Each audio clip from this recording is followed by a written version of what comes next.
How not to ride a horse. Riders at the farm love to tease. There's always lots of laughter and giggling going on inside of riding lessons, depending on which group I'm teaching.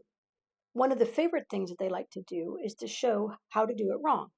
For example, try to get on the horse instead of using the left foot, try to mount with the right foot. Of course, if you do that, you end up sitting backwards in the saddle, facing the horse's rump rather than their head.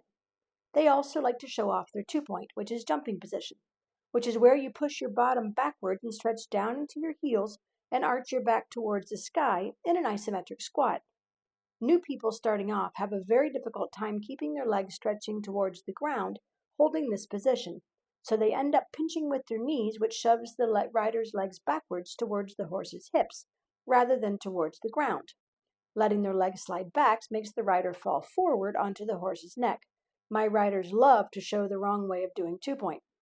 Or when they get to dismount, instead of swinging their leg behind them to slide off, they swing their leg in front of them and come off with their bellies not towards the saddle. I always chuckle when people come to the farm and say that they are experts in riders. And then they ask the question like, how do I put the halter on? You learn this skill on the very first day.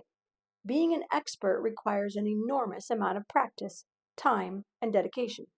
You do not get good at something just by watching cartoon TV shows. A few years ago on our very first lesson asked me, when are we going to learn how to jump over the cliffs? In the cartoon Spirit Stallion of the Cimarron, at the beginning and the end of every episode, the stallion and his boy jump over a huge canyon and land safely on the other side.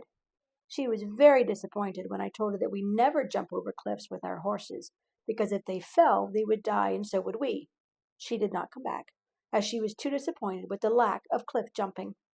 Make life fun. There are things that must be practiced with great seriousness, but do not forget to find the joy along the way.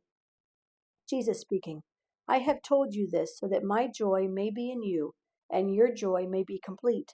John 15, verse 11 of the NIV.